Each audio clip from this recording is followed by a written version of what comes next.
Kinimpirma ng Department of Migrant Workers na 38 Pilipinong tripulante ang nadamay sa pinasabog na mga barko malapit po sa Strait of Hormuz. Nasa frontline na balitang yan si Reniel Pawid. Nagliliyab ang oil tanker na yan malapit sa Iraq, pinasabog ng Iranian Army. Nagising ka sa sabog? Oo nga. Sa isa pang video, maririnig na nagising pa ang mga Pilipinong tripulante sa pagsabog. Base sa report, sunod-sunod na oil tanker ang pinasabog sa Strait of Hormuz na isinara ng Iran.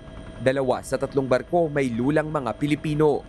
Kinumpirma ito mismo ni Migrant Workers Secretary Hans Kakdak.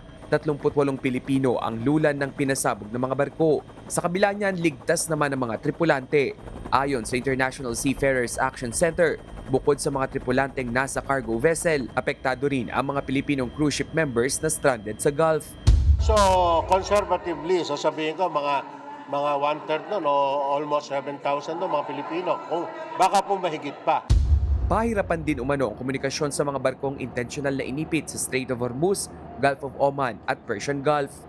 Walang obligatory internet sa mga barko na libre sa mga seafarer. Tapos pag stranded sila, hindi rin sila makatawag.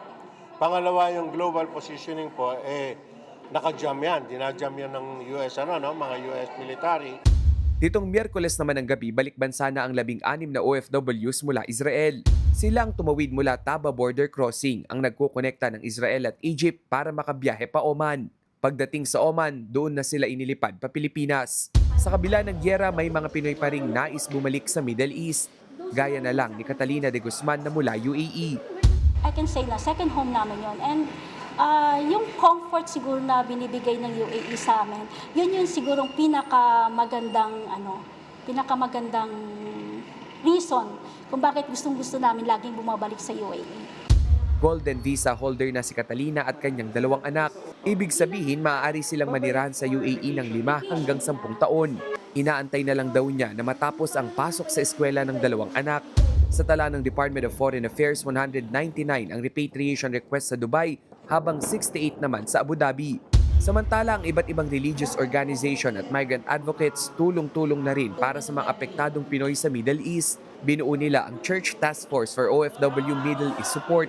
Isa sa mga target nito ang pagbubukas ng kanilang Church Global Partners bilang shelter at welfare assistance hub sa mga apektadong bansa sa Middle East, habang ang grupong migrante na nawagan sa gobyerno na magkaroon ng konkretong plano para sa mga apektadong OFW.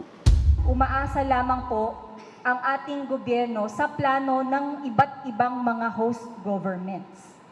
Nagbabalita mula sa Frontline, Reniel Pawid, News 5.